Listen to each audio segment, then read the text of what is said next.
जय श्री राम दर्शकों। आ- हम आपको बताएंगे भक्ति की शक्ति की कथा। भरतराज अम्बिराज महाराज नाभाग के पुत्र थे। वे सप्तद्वीपवती पृथ्वी के एकमात्र सम्राट थे। संपूर्ण ऐश्वर्य के अधिधर होते हुए भी संसार के भोग प्राते उनकी जरा भी आसक्ति नहीं थी।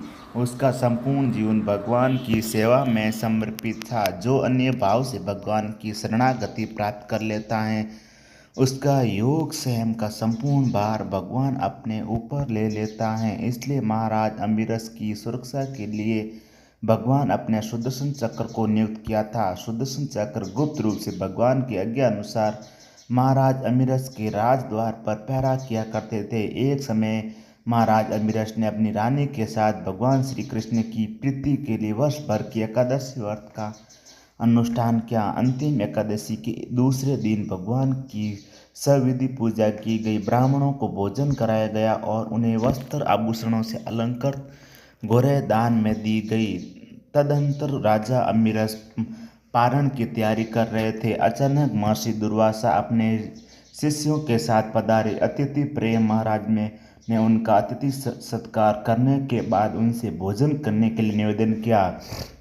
दुर्वासा ऋषि ने अपने निवेदन को स्वीकार किया और मध्य संध्या के लिए यमुना तट पर चले गए। द्वादशी केवल एक घड़ी मात्र शेष थी।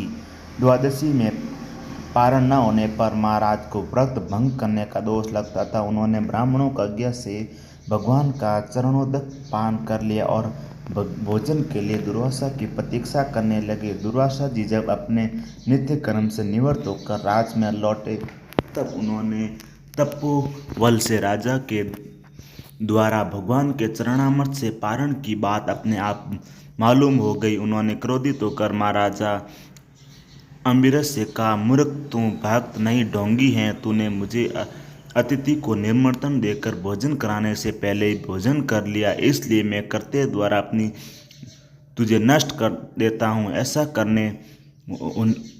कहकर उन्होंने अपने मस्तक से एक जटा उखाड़ कर पृथ्वी पर पटका, जिससे कालंगरी के समान एक कर्थ्या उत्पन्न हुआ। वह भयानक कर्थ्या तलवार लेकर अम्बिरस को मारने के लिए दौड़ी। उसके अम्बिरस तक पहुंचने से पूर्व ही भगवान के सुदर्शन चक्र ने उसे जलाकर भस्म कर दिया। कर्थ्या को सामने समाप्त करके सुदर्शन चक्र को मारने के लिए दुर्वासा का पीछा किया।